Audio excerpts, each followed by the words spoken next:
Podcast z podwody. Rozmowy o nurkowaniu, sprzęcie i eventach nurkowych. Kieruj się pod wodę.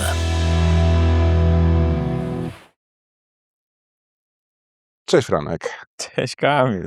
Ja jestem dzisiaj już po 2 nurkach w Deep Spocie i dzisiaj chciałbym właśnie porozmawiać o nowym, no i właśnie to jest dyplom, certyfikat, kurs, uprawnienia.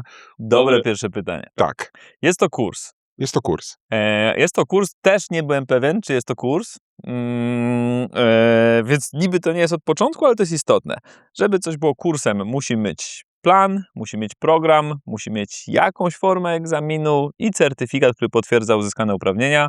Wszystko to mamy, więc stopień, który będziemy nazwaliśmy Indoor Deep Diver, jest kursem. Jest kursem i to jest kurs, po którym można legalnie nurkować do 40 metrów. W warunkach indoor. W warunkach Tak. indoor. I tu jest jakby kluczowa jest ta legalność, w sensie takim, że tak, dołożona należytej staranności, dokładaliśmy jej, jakby program jest spójny z ogólnymi wytycznymi nurkowymi, nie ma w nim nic obrazoburczego i chociaż nie jest pod egidą tam SSI, PAD, ICMAS i tak dalej, to spełnia wszystkie takie wymogi, że, i to no mówiąc brutalnie, bo to się do tego sprowadza.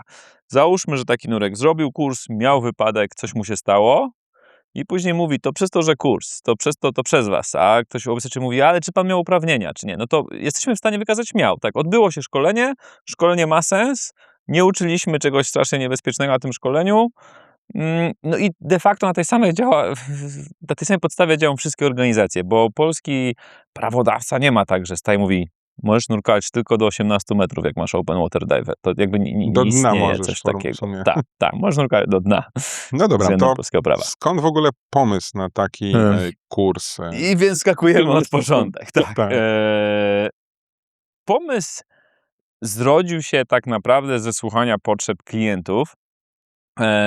I w tym sensie jest to spójne z różnymi innymi rzeczami i zastanawiam się, jak to ułożyć po kolei, bo też chciałem podać. Dobra, podam przykład od razu. Jeden. Przykład z SSI, kursu Decompression Diver, o którymś wydaje mi się, że kiedyś nawet tutaj rozmawialiśmy. Bo ten kurs jakby pojawił się odpowiadając na taką potrzebę. Czyli tak, mamy nurka rekreacyjnego, który nurkuje na 40 metrów, w wodach otwartych, jeszcze nie jesteśmy w Deep Spocie. I on nie chce zrobić kursu w Twinsetie i ze stage'em i z nurkowaniem nie wiadomo gdzie, ale chciałby czasem zostać trochę dłużej gdzieś pod wodą, tam 2-3 minutki, wskoczyć w tę małą dekompresję i tak trochę pobyć. Więc nie chce iść po bandzie na krawędzi, eksplorować Titanica, ale jednak chciałby trochę dłużej. I jako osoba prowadząca nurkowania w różnych miejscach świata mam absolutnie te doświadczenia i mają je wszyscy prowadzący, że generalnie ludzie dokładnie tak chcą. Chcą, jak jest coś fajnego na 40 metrach, to chcą tam zostać troszkę dłużej. Nie te 2-3 minutki, tylko 10-15. I realnie to robią. Co więcej, robią to, prowadzący nurkowania to pozwalają i to, można powiedzieć, że była to patologia rynku jakaś tam, czyli normalizacja dewiacji, jakby powiedział Kula, Tak jest. Andrzej Górnicki i to jakby było wszechobecne. No SSI mówi, no dobra, skoro ludzie to robią, To niech robią to bezpiecznie. niech robią to bezpiecznie, to my ich nauczmy, jak to robić, pokażmy im, gdzie tam są te pułapki, ale zarazem niech to będzie w jakiejś takiej pigułce do przełknięcia dla rekreacyjnego nurka. I tak powstał Decompression Diver. No więc teraz przeskakujemy do Deep Spotu. Sytuacja jest taka, że mamy 45 metrów głębokości. Nasz kurs rzeczywiście upoważnia nurkowania na 40 metrów, bo nie chcielibyśmy, bo tu był właśnie ten taki moment, kiedy byśmy się sprzeciwili ogólnym standardom rynku, mówiąc, po tym kursie możesz do 45. Bardzo trudno jest wykonać bezdekompresyjne nurkowanie na 45 metrów. No i to rzeczywiście by mogło wzbudzić dużo więcej kontrowersji, więc nie. Kurs jest do 40, tak jak jest przyjęte na rynku, to jest tam 130 stóp, 40 metrów. Więc ludzie robią sobie na przykład indoor divera albo OWD. Nie chcą nurkować w Polsce.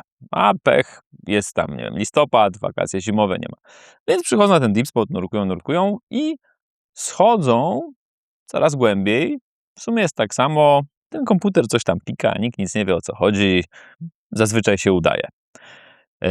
My, jak to jakby wychwycimy, jak jesteśmy w stanie, widzimy, oho, ci goście nie wyglądają. To później odbywamy rozmowę słuchajcie, wygląda to, że nie wiecie, co robicie, jakie macie uprawnienia, no WD, no to nie róbcie tego i tak dalej. No, ale kontrolę nad tym mamy taką, trochę jak baza nurkowa nad jakimkolwiek jeziorem. No jak już ci ludzie wejdą do wody, to u nas trochę lepiej widać, ale dalej nie jesteś w stanie tego, nie możemy być podwodnym policjantem. Co więcej, i to jest, przyznam, i tutaj tu się może komuś narażę, ale liczę, że jednak nie, jest nieuczciwą konkurencją, jakimś tam działam już z mojej perspektywy nieetycznym nurkowo, jeżeli jakieś centrum nurkowe sprzeda kursantowi kurs DIP i zrealizuje go u nas. Ja nigdy nikogo nie złapałem za rękę, że to zrobił, ale na poziomie takich plotek życzliwych i tak dalej mówią mi, nie, no to się zdarza. Czyli, że ktoś robi w Deep Spocie kurs DIP, ten wodootwarty. I ja przyznam, że ja tak w sensie merytorycznym się z tym nie zgadzam. Nie uważam, że jak zrobię kurs DIP w warunkach tutaj, w Deep Spocie, no to on jest równoważny z wodami otwartymi. Chociażby brak pianki jest tu piekielnie ważną zmienną, ale też prąd, te liny, to wszystko, no nie ma. Zarazem, żeby nie było, uważam, że nurek, który zrobi DIP-a na hańczy, nie jest przygotowany do tego, żeby samodzielnie, bez instruktora, tylko z kolegą po takim samym dipie na hańczy zanurkować w Egipcie, bo tam się dużo więcej nurkuje rzeczywiście w tonie i rzeczywiście w prądzie. Jednego i drugiego się za bardzo nie doświadcza w hańczy w tym wydaniu raczej, na poziomie przynajmniej nurka dip, na poziomie nurka technicznego już inaczej.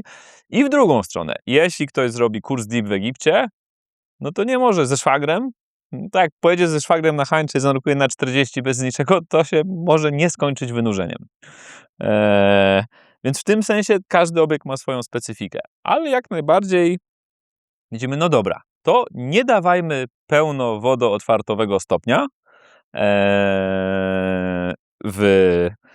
po nurkowaniu tu, ale nauczmy tych ludzi o ciśnieniu, no to do tego później przejdziemy, tak, co tam w tym kursie jest. Tych różnych rzeczy, które mają tak samo rację bytu w basenie i tam, i sprawmy, żeby mogli bezpiecznie nurkować z tym przysłowiowym szwagrem u nas na 40 metrów, łapać doświadczenie, a później pojadą sobie gdzieś na wody otwarte no i tam jakby upgrade'ują się do poziomu deep. Natomiast nie jest to wcale nowy pomysł. Ja to mogę powiedzieć, jakby pierwsze zapytanie w tej sprawie wysłałem do organizacji szkoleniowej w 2021 albo 2022 roku, czyli już, a ty mamy 6 w tym momencie. No. I mówię, hej, jest potrzeba. No, pomyślimy. No i to myślenie trwa. Organizacja myśli, tam bezwładność jednak jest spektakularna. No i z perspektywy takiej organizacji, no taki basen to jest taka nisza, że nie ma. Y-Fort głównie funkcjonuje na freediverach, więc dla nich to też nie jest aż tak ważne, żeby tak się rzucić na to. Deep Dive Dubai ma ten status wód otwartych i tam teoretycznie można by nurkować z tym deepem, ale oni tak nurkują w gółę, więc oni nurkują tylko do 30 metrów na powietrzu, więc też jest inaczej. No więc nie ma. Buduje się więcej takich obiektów jak nasz w Azji, nie tak fajnych oczywiście, raczej nie tak głębokich, w sensie coś może głębszego będzie, ale tam głębokość nie jest to kluczowa, ale no wystarczająco głębokich, żeby deep miał znaczenie. Natomiast dla organizacji to ciągle jest nisza. No więc my tak mamy, no chcemy, jakby wyraźnie jest potrzeba. Ludzie generują ryzykowne zdarzenia, bo jest taka próżnia. Bo albo można im zrobić nielegalnie deepa tu, to nie działa. Mogą zanurkować z instruktorem na 40 metrów, co bez przygotowania teoretycznego też jest nieodpowiedzialnym działaniem, też nie powinno mieć miejsca. No albo muszą zrobić deepa gdzieś tam, żeby móc sobie zanurkować w basenie na 40 metrów, co znowu czasem to jest, że trochę za dużo od nich wymagamy, żeby przyjść. No jak sam wiesz, tu jest miło i przyjemnie i nie ma problemu. Więc jakby jasnym jest, że jest ta potrzeba. I my już raz trafiliśmy na coś takiego. Tutaj, jak nurkowie z Kuby oglądają, to mogą nie wiedzieć o freedivingu aż tyle. Więc we freedivingu podwodny skuter, DPV, jest bardzo, bardzo przydatnym narzędziem do asekuracji. Takim jak maska, rurka, szczerze mówiąc, w kontekście asekurowania freedivera drastycznie zwiększamy poziom bezpieczeństwa, jak on nurkuje głęboko, a ten nurek safety jest ze skuterem. Bo chodzi o to, że on szybciej po niego popłynie. Szybciej po niego popłynie i może na przykład trochę dłużej poczekać, jest dużo mniejsze ryzyko dla tego nurka safety, że to jemu coś się stanie, więc jakby cała akcja jest dużo sprawniejsza jakby na wielu różnych etapach. Też w kontekście BHP pracy można wykonać więcej nurkowań przy mniejszym wysiłku, więc jesteś bardziej wypoczęty, więc w razie W masz takie 100% na tę reakcję. No i my tu tego używamy na potęgę. I widzimy, że to zapobiega występowaniu takich sytuacji, które potencjalnie może mogłyby się czymś skończyć, ale kończą się niczym, bo właśnie jest ten skuter i nurek ze skuterem. I o ile w Scuba jest kurs skuterowy, ale on nie jest w ogóle skupiony na asekuracji, jest po prostu kurs obsługi skutera podwodnego, o tyle we freedivingu ten kurs nie istnieje. I napisaliśmy do organizacji, hej, macie coś? Oni nic. Później zaprosiliśmy takiego człowieka, który był odpowiedzialny za zabezpieczenie, był szefem teamów safety na wielu międzynarodowych zawodach. Chyba AIDA, ale powiedzmy to jest drugorzędne w tym kontekście. No i rozmawiałem z nim o tym skuterze. No, my robimy tak, ale jest jakiś kurs? No nie, no my tak robimy. No i wtedy wyszło jakby dalszy że każdy to robi, nikt w sumie nie wie, jak jest dobrze. Nie za bardzo ktoś wykonał testy, tylko no ja tak robię, tak mi działa, to tak robię. A tam chodzi o takie rzeczy, jak chwycić poszkodowanego, jak się skomunikować, gdzie ten skuter przyczepić, jaką ma długość linki i tak dalej. No więc my, ponieważ robimy tego bardzo dużo, spisaliśmy to. Jest to tak naprawdę przetestowane w boju, w sensie bardzo dużo wykonanych nurkowań, które wychwyciły.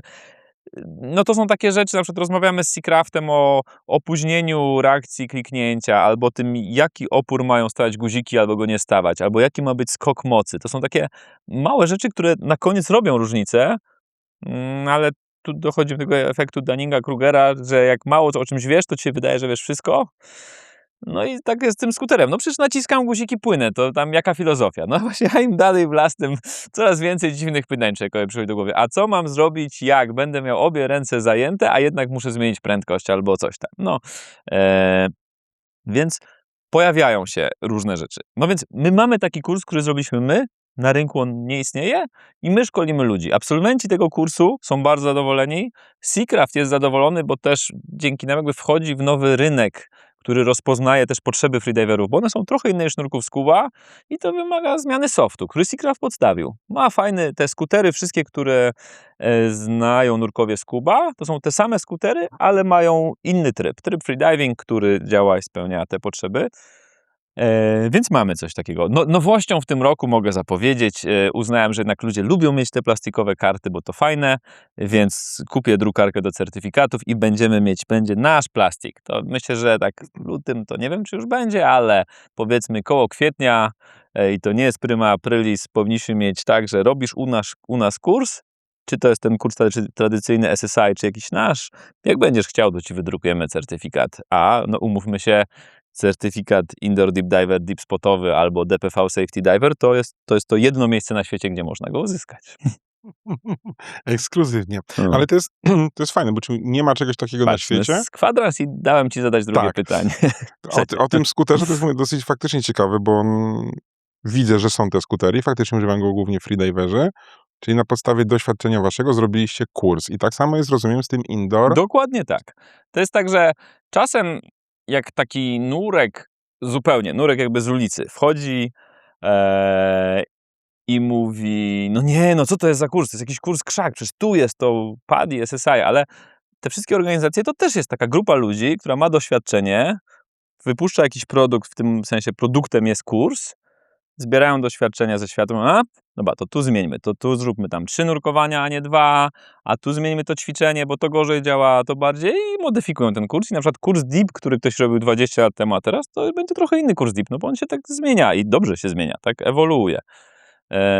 No tak powinno być. Tak powinno być, dokładnie. To cały czas żyje i się zmienia, a jak się nie zmienia, to znaczy, że jesteśmy w jakimś bardzo złym miejscu, bo po prostu rozwój jest niezbędny, inaczej się cofamy. No tak, dowiadujemy się o nowych procedurach, coś wyszło lepiej, no jak nie wiem, w pierwszej pomocy, tak? Tak, we wszystkim jest to, na przykład taka fajna rzecz o SSI-u, to też znowu zareklamuję, ale mi się podoba, każdy skill, każda umiejętność ma być praktyczna, ma być realistyczna i ma być możliwie najbardziej uniwersalna w kontekście konfiguracji sprzętowej.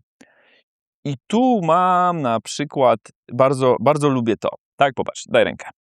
Ten chwyt, nie mam powietrza, podziel się powietrzem. Tak, po pierwsze, ty i ja mamy zajęte ręce. Co prawda ja bym mógł się puścić i coś zrobić, ale jest trudno. A teraz jakbym ja był twoją córką, a ty byś miał suchy skafander z pierścieniami, No to mnie nie złapie. to mnie nie złapiemy. Tak. Tak. I w związku z tym SSI stwierdziło, dobra, łapmy się za szelki, niezależnie od tego, jak będę ja wielki, a ty malutki, albo na odwrót, czy suche, czy mokre rękawiczki, czy skrzydło, czy jacket, czy side mount, tam jest ta szelka, żeby się złapać i to będzie działało w największej możliwej wyobrażalnej jakby konfiguracji. Na przykład nie tak, to też jest ciekawe, bo jakbyśmy jednak musieli machać płetwami, to byśmy się kopali po płetwach.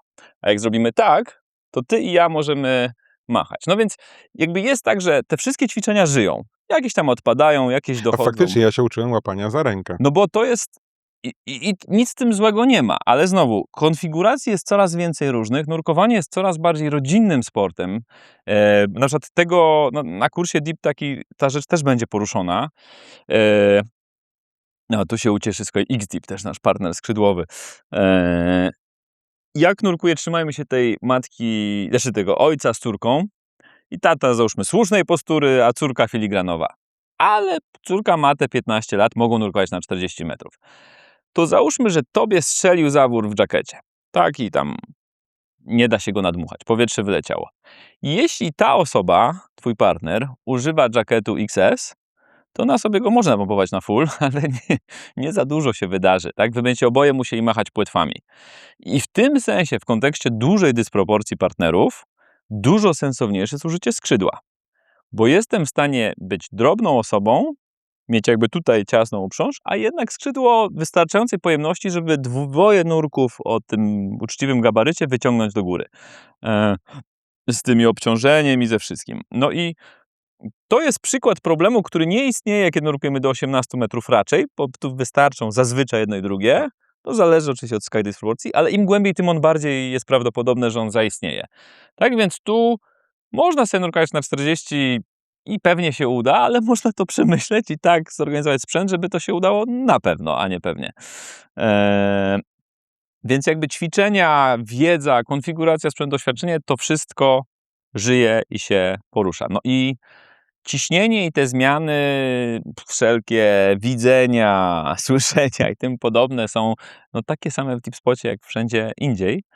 Temperatura się nie zmienia, co z kolei pozwala, to jest bardziej temat dla Michała Kosuta, ale jak człowiekowi jest termicznie komfortowo, To się skupia na nauce, a nie Dokładnie. trzęsie z i zimna. jest w stanie wykonać, nie wiem, 45 czy 60-minutowe nurkowanie z maksymalnym poziomem skupienia. Ja mówię to sam jako nurek zimnowodny wychowany w jeziorach. Jakby musiałbym wykonać dużo więcej krótszych nurkowań w piance, żeby dojść do tego samego miejsca, co jestem w stanie tu zrobić. Ja się tego nauczyłem, prowadząc tutaj kursy instruktorskie też, że jestem w stanie po prostu zrobić dużo więcej na jednej sesji, bo ludzie mają cały czas przytomne umysły i to wszystko jeszcze ten procesor działa, tak? Bo nie jest zamrożony. No słuchaj, symulatory w lotnictwie działają super, to w nurkowaniu No. też będą symulatory działały jak najbardziej.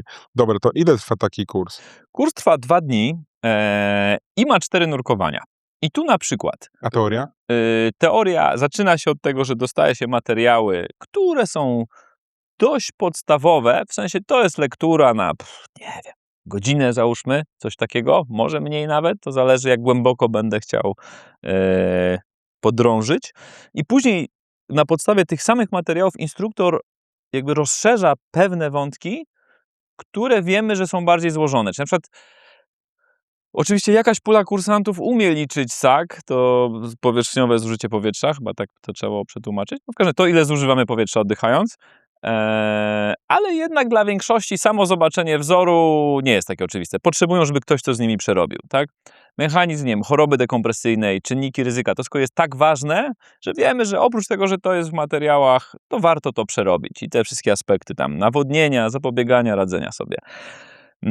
Temat konserwatyzmu i obsługi komputerów nurkowych. My tu mamy bardzo moim zdaniem fajny kurs, zwłaszcza, że to nurkowanie coraz bardziej się robi cyfrowe.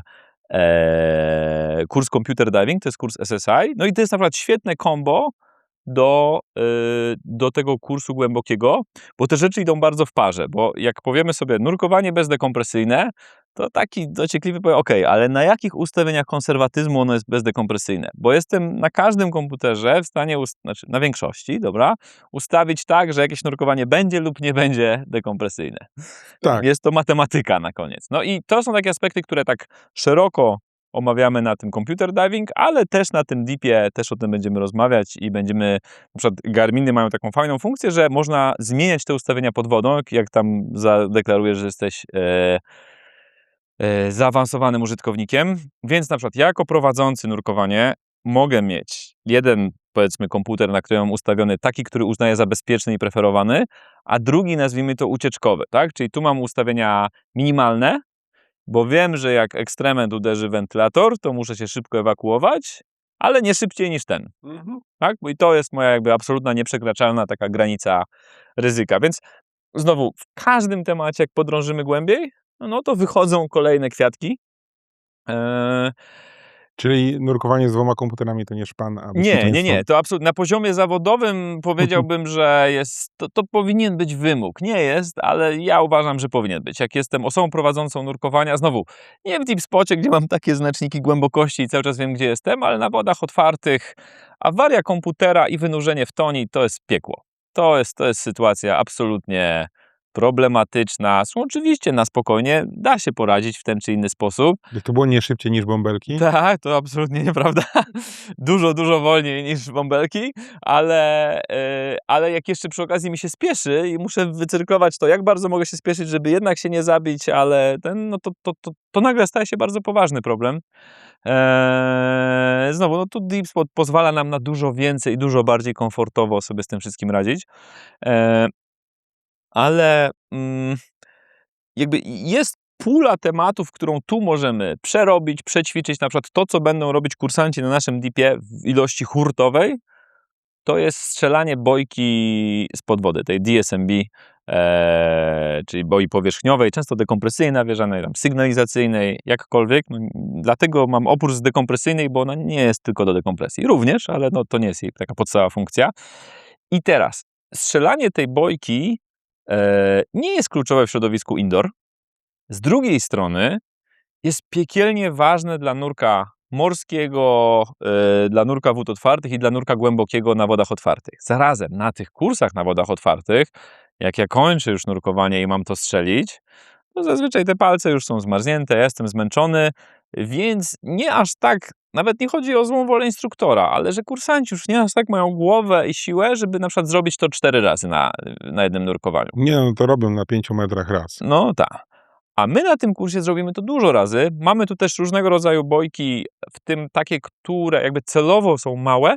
One nie byłyby dobre na wody otwarte, ale na potrzeby szkolenia, nawet jak to się dobrze nadmucha, jest w stanie ją ściągnąć na dół, opróżnić i strzelić jeszcze raz. No więc podczas naszego kursu DIP to znowu zależy, więc nie chcę tutaj rzucać liczb, ale załóżmy, że strzelisz bojkę, no nie, minimum 10 razy, no to na bardzo niewielu kursach DIP to się rzeczywiście wydarzy, takich na wodach otwartych. A dostajesz jedną z absolutnie najcenniejszych umiejętności, jakby opór przed strzeleniem bojki wtedy, kiedy trzeba ją strzelić, później kończy się rozdzieleniem z grupą, przejechaniem przez łódkę, jakimiś innymi problemami, poszukiwaniem na morzu za długim i tak dalej, a wszystko z tego, że nurek jest pod wodą, myśli, kurde, mogłem strzelić bojkę.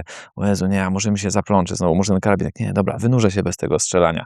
To jest taki mechanizm, bardzo wiele razy to widziałem, ten proces w głowie i później kłopoty, no. Więc to jest coś, co my wiemy, że my możemy dobrze człowieka nauczyć. I to niezależnie czy tu, czy tam, czy siam, jakby to po prostu trzeba powtórzyć z omówieniem, będzie działać. No. 2 dni. Tak. A potem egzamin? Nie ma egzaminu praktycznego, jest egzamin teoretyczny po drodze, a też jeszcze, widzisz, bo to jest jeszcze ważne, to dotkniemy następnej takiej rzeczy, touchy.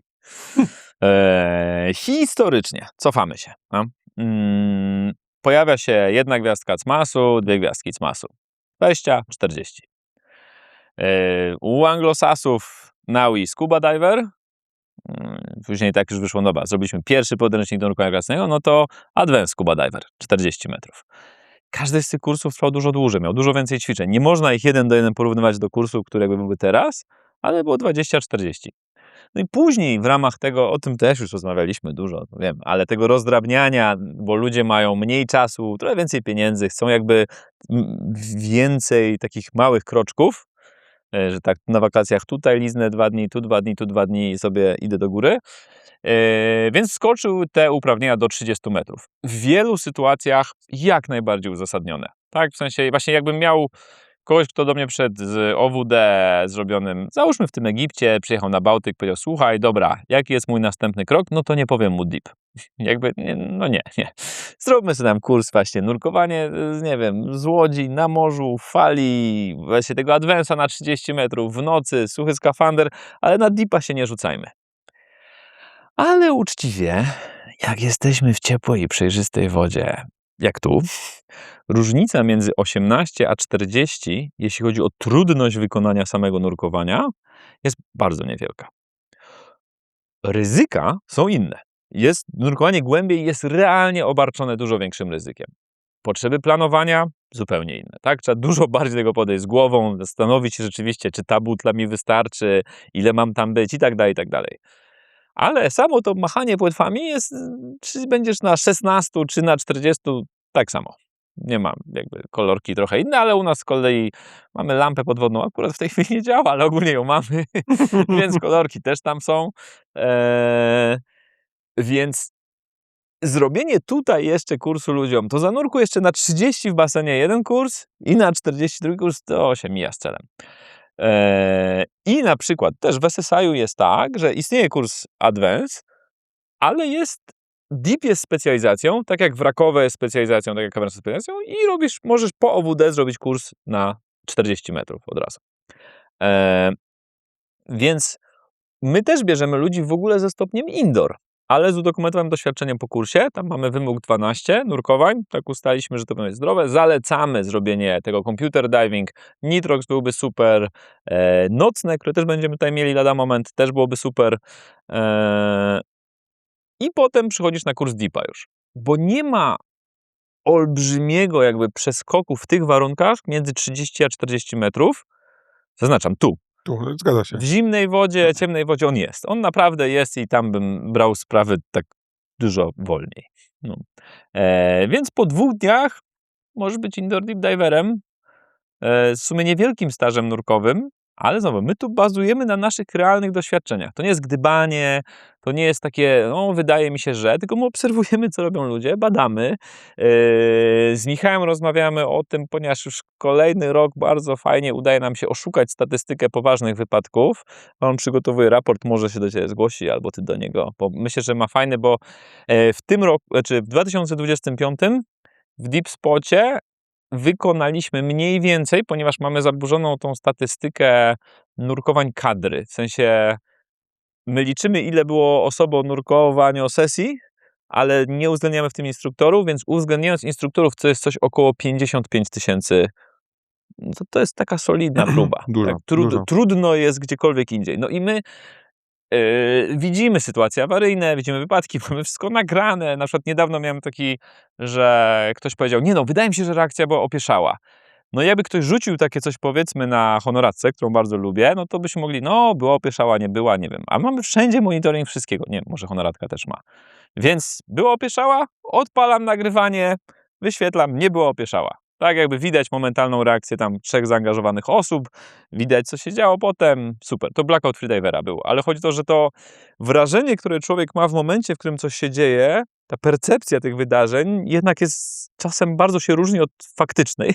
Zgadza się. I my to tak, możemy tak. sobie odtworzyć i na spokojnie przeanalizować. No tego Michał też za zgodą, jeżeli poszkodowany wyrazi zgodę, to używa w swoich kursach, żeby właśnie nie gdybać o tym, co by było gdyby, tylko pokazać. Tak wygląda to, tak wygląda to, tak wygląda to. To można zrobić lepiej, to było Tak, świetnie. Tak. Więc Praktyczne. to są fajne rzeczy. No i my też ten program, to na co my ludziom pozwolimy lub nie, to co im zalecimy lub nie, też wynika z faktów. To nie jest życie wyobrażeniem, jakby mogło być, tylko tym, co się naprawdę dzieje. Natomiast dochodzimy do następnej trudnej rzeczy. Jakie? Trudna rzecz to jest, czy to będzie uznane. No właśnie miałem o to zapytać, ale za czym zapytam, to jak rozumiem, przez 2 dni kursant dostaje naprawdę solidną wiedzę. Tak, chcemy postawić na to, żeby go usamodzielniać, bo jest tak, nurek OWD jest nurkiem samodzielnym. Z założenia 2 nurków OWD się spotyka, idzie nurkować razem. W praktyce dzieje się to dość rzadko, nie że nigdy, ale rzadko. Jednak nurkowie OWD często mają taki trochę niedosyt tego szkolenia, no bo ono trwa tu 3 dni, gdzieś może trwało 4, ale i tak ludzie czują się niepewnie. My tu mamy różne zachęty i programy, jak to zrobić, żeby taki człowiek jednak przełamał tę granicę i odciął pępowinę.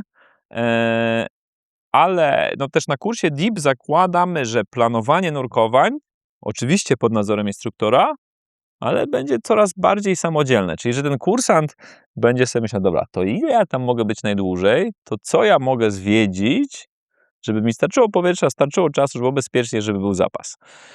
Poćwiczymy takie rzeczy jak wynurzenie awaryjne dzieląc się gazem. I znowu, jeśli ktoś to robił kiedyś w praktyce, nie na kursie, no to realnie jest tak, że na kursach tych podstawowych to możemy coś tam z 10 czy z 5 metrów, ale wiem, że z tych 10 robi się to dość rzadko, a jeszcze w toni to już w ogóle rzadko, na wodach otwartych, bo to samo ćwiczenie było obarczone większym ryzykiem niż ryzyko, że ta sytuacja wystąpi. Jakby sam ten moment szkoleniowy. A u nas jest to łatwiej zrobić. Więc my możemy dość fajnie, na przykład taką rzecz, którą nurkowie początkujący bardzo często źle robią, to jest, jeden pokazuje, nie mam powietrza, drugi do niego dopływa i są tak zaaferowani tą całą sytuacją, że kompletnie zapominają o pływalności. No i to może pójść w dwie strony. Albo opadną na dno, gdziekolwiek ono będzie, albo ich wyrzuci do powierzchni, ryzykowne, jedno i drugie w sumie. No a tu naprawdę to widać. Jesteśmy w stanie jakby powtórzyć w razie czego kilka razy, żeby nurek miał takie, no dobra, mam mu dać to powietrze, ale też zastanówmy się nad tym, gdzie ja jestem w przestrzeni. Tak? Dobry ratownik to żywy ratownik. Tak, dokładnie. Więc to będzie jedno z tych ćwiczeń, które też będziemy robić więcej. Więc to nie jest jakieś odkrywanie Ameryki, ale to jest wykorzystanie atutów, które mamy. Atuty, które mamy, są takie, że chociaż nurkowania bezdekompresyjne tu i w morzu będzie trwało tyle samo, w sensie tak samo krótki będzie czas na głębokości, to jednak po wypłyceniu ja ciągle jestem w stanie robić różne rzeczy, A nie trzęsę się z zimna. a nie trzęsę się z zimna, tak? To pierwsze nurkowanie, gdzie z założenia może trafić ktoś jakby indoor, może trafić ktoś bardziej zaawansowany advance, będzie jakby przypominało z jednej strony te ćwiczenia z kursu podstawowego, doskonaliło je i dorzucało takie małe utrudnienia, urealnienia w kontekście tego, że będziemy nurkować głębiej. No więc to jest taki kurs, że załóżmy, jak ktoś później pojedzie w jakieś miejsce egzotyczne i tam będzie miał pecha nie trafić na świetnego instruktora i jakby zapłaci za ten kurs i dostanie ten papier DEEP, ale kurs będzie wątpliwej jakości, no to ja jestem pewien, że dzięki temu, że był wyszkolony u nas, to sobie poradzi. Także jakby z tym DEEP-em naszym, który co prawda nie jest tam uhonorowany, no ale też zawsze to, czy kupujemy papier, czy jednak umiejętności. No i to my tu chcemy sprzedać umiejętności, okrasimy je papierem jako dowód, ale no głównie chodzi o to, żeby ludzie nurkowali bezpiecznie i fajnie. No i to my widzimy, że to procentuje. Widzimy po naszych klientach, że wracają do nas, bo z nami nurkuje się bezpiecznie i fajnie. No zaraz to właśnie pytanie, gdzie te uprawnienia będą honorowane? I tu mamy tak. Jesteśmy cały czas w procesie, ale jak mówiłem, trwa on długo, z SSI, żeby na wzór swojego indoor diver, tego OWD w warunkach indoor, zrobiło indoor deep diver. Myślę, no zależy oczywiście co tam będzie, że jak to zrobią, to my przesiądziemy się na SSI z powrotem i że będziemy szkolić w tym, żeby jakby było w tych ramach organizacyjnie, żeby to było rozpoznawalne. Niezależnie, jest też druga furtka, bo może być tak, że to my sprzedamy nasz produkt SSI-owi, bo tak też się da. Zobaczymy. Szczerze mówiąc, jest to drugorzędne dla mnie. Kluczowe jest to, żebyśmy mieli kurs, który jest fajny, daje ludziom frajdę i realne umiejętności. Będzie honorowany u nas. Będę na pewno pracował nad Y-Forty. Wiem, że dla nich to jest mało ważne. W Deep Dive Dubai, tak jak powiedziałem, z powodu tego PADI, oni trochę mogą powiedzieć, tak, będziemy go honorować, ale oni i tak nie nurkują głębiej niż 30 na powietrzu, więc to się nie wydarzy. Więc zakładam, że w kolejnych obiektach, bo to wiem, tam jest zainteresowanie takim kursem, ich nie ma, ale one są jeszcze nieotwarte, te głębsze, tak? Tam jest kilka budów, coś jest w Anglii, coś jest w Azji, procesy się dzieją, w Katarze chyba, więc zakładam, że tam ten stopień będzie uznawany, chyba że do tego czasu właśnie dogoni nas organizacja i jakby to wciągnie w swoje jakieś tam ramy. No, jesteśmy innowatorem, ale freedivingowo jakby ciągle minął, myślę, już rok, nie ma kontrpropozycji nigdzie, tak? Dla nich to jest niszowe, a dla mnie jakby widzę olbrzymią przewagę ustrukturyzowanych, uporządkowanych szkoleń, które dają gwarancję, że się nie zapomni o czymś bardzo ważnym, nad takim, że jest jakiś gość, świetnie, on mówi, robimy to tak. Ale jak sobie tego nie zapisze, nie uporządkuje, to właśnie w środę zrobi tak, a w sobotę coś trochę inaczej, a w piątek to zapomni jeszcze o czymś tam powiedzieć. No i to po to są te programy szkoleniowe, żeby utrzymać jakość, niezależnie od tego, czy prowadzący się zmienia i o jego tam dobowej dyspozycji, że miał lepszy, gorszy dzień. Powiedz mi, jak już będę miał indoor deep divera, to żeby mieć tego deep divera. No i tu dochodzimy do... Jest kilka ścieżek. Ta taka najbardziej oczywista, którą podejrzewam, ale nie mogę tego wiedzieć, że różne centra nurkowe przyjmą, to jest, no dobra, zrobiłeś to na tym deepie to tylko zdaj egzamin teoretyczny, tym takim prawdziwym deepie, no i chodź z nami nurkować, tam ci powiem o tej piance i balaście i jakichś tam rzeczach, których nie było. Czyli, że będą dostawali, mam nadzieję, że ze zniżką, taki trochę okrojony kurs deep, na którym dalej będą 3 nurkowania.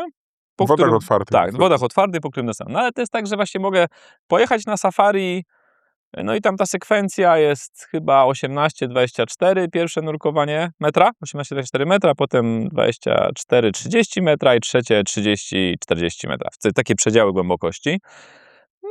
Jak je zrobi, jest deep diverem. To jest jedna. Druga, rzadko stosowana, ale to jest, wyobraźmy sobie taką sytuację, że mamy nurka z dużym doświadczeniem w wodach otwartych, na przykład załóżmy właśnie nurka, który jeździł dużo, no niech będzie ten Egipt, bo u nas to jest najbardziej popularne miejsce, no ale tam Egipt, albo jeszcze jeździł do Malediva, tam silne prądy, ale z jakiegoś powodu nie robił tam deepa, bo nie wiem, nie ufał instruktorowi, no cokolwiek, tak? Z jakiegoś, coś go zatrzymało, ale jest bardzo obyty w środowisku wód otwartych. A u nas nauczył się fizyki i procedur nurkowania głębokiego, ale w warunkach indoor. To może jakiś instruktor uznać, okej, ten gość chyba wie, to ja to sprawdzę. I to się w SSI-u to się nazywa Experience Diver Test. To ma swoje odpowiedniki na pewno w NAUI, nie jestem pewien PADI, gdzie instruktor może zdecydować, uważam, że ten nurek, mimo że nie ma uprawnień, to ma wiedzę, szkolenie, na przykład tam najczęściej taki przykład też jest nabyte, nie wiem, w wojsku albo gdzieś w jakichś służbach na jakiś poziom, więc można zrobić ten test i uzyskać stopień. Dalej muszę zdać egzamin teoretyczny i muszę zrobić wszystkie skillsy, natomiast zrobienie tych skillsów z kursu DEEP po naszym kursie też nie powinno być żadnym wyzwaniem. Więc to jest inny wariant. Realnie myślę, że najczęściej to będzie po prostu zrobienie kursu DEEP przy okazji jakiegoś wyjazdu. Właśnie tak sobie wyobrażam, że tutaj się przez 2 dni tak. spokojnie uczę deepa, a za 2 tygodnie lecę Jadę do Chorwacji, do Egiptu, gdzieś tam. I tam sobie tam to te 3 robię, nurkowania ale otwarte. to jest wtedy, nie powiem, że formalność, bo to nieprawda, bo jest trochę nowych rzeczy. No na przykład u nas nie, zresztą nad tym też pracuję, ale nie da się wyjść z łódki. Okej. To jakby rok 26, mam nadzieję, przyniesie pewne innowacyjne. Jakby widzę, że potrzeba szkolenia w obszarze wychodzenia z pokładu to jest coś, co w sumie nie jest takie trudne do zrealizowania, a bardzo dużo by wniosło. Także muszę wejść na coś, co się trzęsie. I na przykład mam taki odruch, że nie mogę się puścić obiema rękami, albo że jak położę maskę, to później się na nią walnę i tak dalej, że jak zdejmę płetwy, to nie mogę dopłynąć do drabinki. Takie różne rzeczy, które... Mogę spać z powrotem. Tak, które później na wodach otwartych się mszczą straszliwie i jest no to też dałoby się tu jakoś zasymulować, a jesteśmy symulatorem warunków nurkowych. Tak. Natomiast to trochę, na razie to trochę dygresja, ale tak, jakby tu odbyłem szkolenie, tam będę musiał się zmierzyć z tym, że gruba pianka się kompresuje i rozpręża i to bardzo znacząco wpływa na moją pływalność, że potrzebuję innej liczby kilogramów balastu, no i że marznę często, zazwyczaj, i że nurkowanie głębiej to jednak jest inne doświadczenie termiczne, bo prawie wszędzie tam głębiej jest zimniej. No, czy to będzie 4 czy 12, to jest różnica, ale generalnie jest zimniej. To u nas tego nie ma. Więc jest parę rzeczy, których nie doświadczymy tutaj. Jakby nie ma i z tego powodu rzeczywiście to nie jest tożsame z nurkowaniem na wodach otwartych, ale znowu, tak jak powiedziałem, różne wody otwarte to też są różne środowiska. Więc myślę, że to dokończenie no, będzie kosztowało, bo każdy będzie chciał mieć pieniądze, ale będzie trochę formalnością, albo na pewno będzie dużo bardziej komfortowe dla kursanta. Właśnie, będzie Bo on komfortowe będzie wiedział, że on generalnie już bardzo dużo wie. i skupi wie i się na umie. tych rzeczach, których jeszcze nie wie, a nie na tym Tak, a wszystkim, przy gdzie... okazji rzeczywiście zobaczy, no załóżmy, że mamy, na Wisie mamy to też taki bombowiec B24, on jest na 40 metrach jak od linijki, to jest dość niesamowite, to jest po prostu 4-0, on tam jest. A wpadł tam w trakcie II wojny, nie tak, że ktoś go tam zatopił, więc to jest niezły zbieg okoliczności. No i no mogę tam robić kurs deepa, ale jeżeli to jest pierwsze nurkowanie człowieka na 40 metrów i ma jeszcze obejrzeć ten bombowiec, to on tak... Albo bombowiec, albo kurs. No ładnie, to nie idzie to w parze. Bardziej bombowiec już czuję niż No, kurs, nie? Widzę, że rozumiesz tę dynamikę. No oczywiście. A jeśli jednak jestem już po tym kursie Deep Spocie, się naumiałem strzelania tych bojek, wynurzeń awaryjnych, to jestem dużo spokojniejszy tam na dole. Jednak ten bombowiec też go liznę, no ale muszę zauważyć to, że pianka się skurczyła, ciągnie mnie w dół, w paluszki chłodniej i to wszystko też się dzieje. Także tak jak z kursem skuterowym, jestem pewien, że mamy naprawdę fajny kurs. Mamy kurs, którego nikt inny nie proponuje.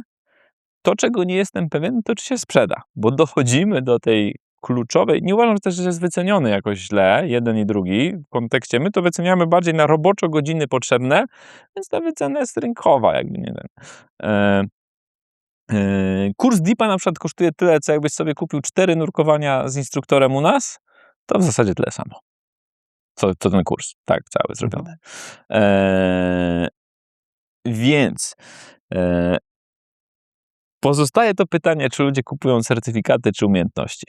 Bo jeśli kupują certyfikaty, żeby pokazać, no znowu, ten będzie wyjątkowy, ale nie o to chodzi. Nie jest moją intencją, żeby ludzie chcieli zabrać te pieniądze po to, żeby ten certyfikat z Deep Spotu pokazać, tylko żeby realnie mogli powiedzieć, byłem tu 2 dni, nauczyłem się nowych rzeczy, jestem bezpieczniejszym nurkiem. Super. Tak? Czuję się komfortowo, nurkuję na 40 metrów i wiem, że to nie jest na zasadzie znowu się udało. Tylko zaplanowałem, zrobiłem. A propos tego uczenia, to ja naprawdę, ja pamiętam, ile ja od ciebie się nauczyłem, stojąc we wodzie i gadając przez 4-5 minut. Odkryłem takie rzeczy. Potem robimy odcinek z Kasią Gabską, ile się ona nauczyła na kursie bezpieczeństwa Kosuta pierwszej pomocy. Tak, bo w innym realnym środowisku, no właśnie nie ma na to czasu. No. Zajmujemy się zupełnie czymś innym. Tu jest zimno, wychodzę z tej wody. Jak skupiam się na tym, żeby przeżyć, to trudno przyjmować wiedzę. Tak, tu trzeba się rozebrać, zaraz ten suchy skafander. A jak jest znowu gorąco, to jest mi gorąco, to się pocę. Tu spokojnie mogę faktycznie wyjść, usiąść, omówić, pogadać i wejść znowu i potrenować. Nie? Tak, ja jestem pewien, że każdy krytyk nauki w Deep Spocie, jakby spędził tu tyle lat, co ja czy Michał, to przestałby być krytykiem. Bo Tak. to miejsce, każdy tu przychodzi z jakimiś przekonaniami, ale się po prostu broni. No powtarzalność, to jest na przykład z kursów instruktorskich. To też, bo to niedawno mi powiedział Janusz chyba, czyli jeden z absolwentów kursu instruktorskiego. Jedną z rzeczy, które ja robię, no to robię podczas kursu, robię scenariusze. One są z prowadzenia albo z nauczania i kursanci popełniają jakieś błędy. Czyli mamy sesję, która trwa załóżmy 1,5 godzinki, nikt nie marznie i podczas tej sesji zamieniamy się rolami, czyli tam 2 osoby są kursantami, 1 jest instruktorem albo dive masterem, bo to samo robię na dive masterskim, tylko na innym poziomie. Byłem tym kursantem. No właśnie, no to na instruktorskim też to jest. I ja jestem w stanie podczas jednej sesji zrobić 3-4 takie scenariusze. Na wodach otwartych nie byłoby za zimno. To jest jedyny jakby powód. Tam nie ma tego. I właśnie przyszedł do mnie sorry. Przepraszam, naprawiam. Nie wiem, jak to wytniesz. Będzie dobrze. Przyszedł do mnie z absolwentów kursu i mówi, wiesz co, śmiałem się, że nam takie farmazony wymyślasz. Dzisiaj podczas jednego dnia 3 rzeczy już się wydarzyły, 3 rzeczy z tych symulacji, bo one są wszystkie z życia wzięte. W sensie to są prawdziwe problemy prawdziwych ludzi, które w tej głowie czy w głowie innego IT się uzbierały przez lata, bo to tak działa. Jak nurkujemy dużo z ludźmi, to zbieramy dużo potencjalnych problemów tych ludzi i możemy je zasymulować i przygotować na nie instruktora. I na przykład też ja tu prowadzę kursy instruktora Deep, bo co ciekawe, wszystkie organizacje, wydaje mi się, pozwalają tutaj zdobyć specjalizację instruktor kursu Deep, ale nie pozwalają tu zrobić tej specjalizacji. Kuma. No i ja pokazywałem jakby tym kursantom, jak sobie poradzić w sytuacji, w której mam, załóżmy, 3 osoby, a 2 z nich mają problem. Tak jak zarządzić jakby liną, przestrzenią, tym wszystkim. Takie realne, praktyczne ćwiczenia pod wodą, tam z łapaniem, z układem, jak ustawiam ludzi. No i właśnie też, tam 2 dni później mówi, o, już się przydało, tak? Już był problem. I to on był na poziomie basica, ale po prostu wiemy, że tutaj, przez to, jak dużo jest powtórzeń, jakie są warunki, ile tu ludzi nurkuje, no to mamy taką próbkę, jakiej nie ma. No. W sensie wierzę, że egipscy instruktorzy z takich masowych wypraw też ją mogą mieć. Też mam pewnie jako ogół trochę inne spojrzenie na to, co jest akceptowalnym ryzykiem, a co już nie jest akceptowalnym ryzykiem. Myślę, że u nas te normy są jednak bardziej wyśrubowane. No ale każdy, kto uczy się u nas, może mieć gwarancję, że nasze programy są oparte na realnym doświadczeniu i że nasi instruktorzy nieustannie się uczą. Tak, my tutaj, to o to też, Michał Kossuth jest z nami obecny, jak taki dobry duch, bo Michał też bardzo dba o to, żebyśmy mieli zaliczenia z bezpieczeństwa co roku, wszyscy, i odświeżamy różne umiejętności. Jak coś się zmienia, są jakieś innowacje fajne, to on je pokazuje, także cały zespół jest, powiedzmy, na bieżąco, przynajmniej w symulowanych akcjach jakichś ratunkowych. Ja prowadzę, no ostatnio mi spadła ta częstotliwość, ale powiedzmy z częstotliwością raz na miesiąc mniej więcej jakąś specjalizację instruktorską, która oprócz tego, że uczymy się do danej rzeczy, jest zawsze okazją do wymiany wiedzy, doświadczeń. Zawsze ktoś z tych kursantów, czyli innych instruktorów może powiedzieć, a ja miałem w ostatnią środę coś takiego i możemy sobie jako grupa, to co by tu można było zrobić, żeby było dobrze. No i to jest fantastyczne. W tej chwili, nie pamiętam ile, jak ostatnio ci mówiłem, mniej więcej 60 instruktorów jest tutaj zaangażowanych w to przedsięwzięcie, plus stażyści, więc tak. Ostatnie pytanie, bo ja rozumiem, już można Bo karta kupić. pamięci już ten. Tak, już można kupić ten kurs. Tak. Minimalne wymagania. 15 lat, indoor diver i bodaj... Ale 15 lat wiek, nie stażu. Wiek, tak. 15 lat wiek. W świecie nurkowym 15 to jest dorosły. To jest jakby, tak się uznaje. Że w sensie fizjologicznym czy coś. To znowu pewnie decyzja też trochę rodzica, bo jest taki 15, którego bym puścił i pewnie jest też taki, którego bym nie puścił na ten kurs, no ale tu zakładam, że żaden rodzic nie będzie chciał poświęcić swojego dziecka w imię rozwoju nurkowania, więc że jednak tak. Minimum 12 nurkowań i na przykład, uczciwie mówiąc, to może się zmienić. Tak? Jeśli po, nie wiem, paru miesiącach uznamy, kurczę, ci ludzie przychodzą i załóżmy, trochę za mało, za słabo im idą takie rzeczy, to może podwyższymy na 18 nurkowań, tak? Chodzi o staż. Myślę, że nie. Myślę, że to jest jakby, też my to testowaliśmy na ludziach, naszych zakolegowanych. My mamy tu fantastyczną próbkę, mianowicie instruktorów flyspotu, na których możemy wszystko przetestować. To takie są początki deep spotu, czyli pierwsze tam miesiące, to było każdy nasz produkt był testowany na instruktorach spadochroniarstwa. Tak jak tabele były na Navy Sealsach, znaczy tam na US Navy, nie Navy Sealsach, tak my na instruktorach spadochroniarstwa.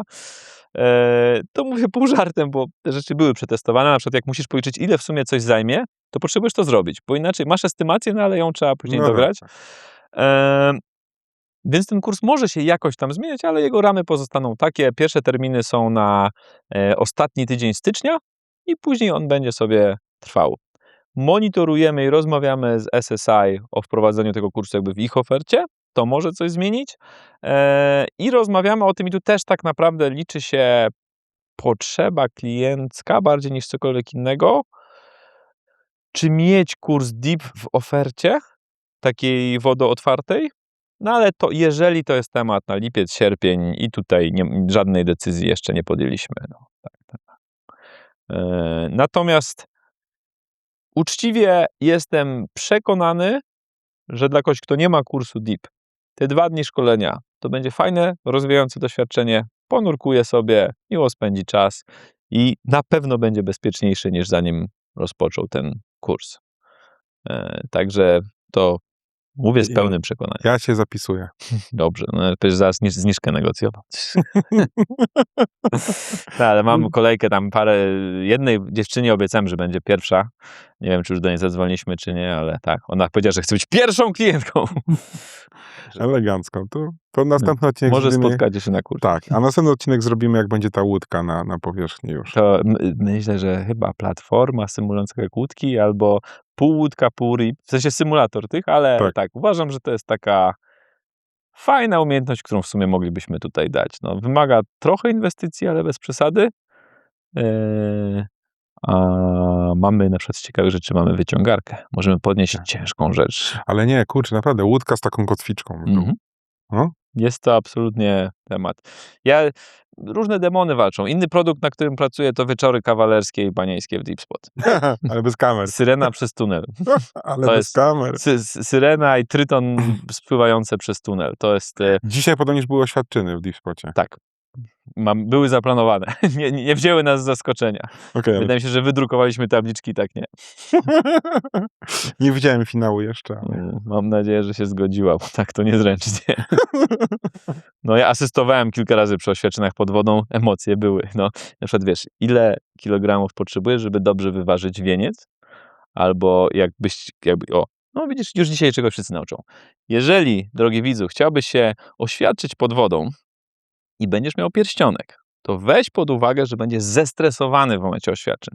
Więc przyczep do tego pierścionka korek albo jakiś pływak, że gdybyś w tym stresie go opuścił, to żeby nie spadł w głębinę, bo będzie ci bardzo przykro. Tak.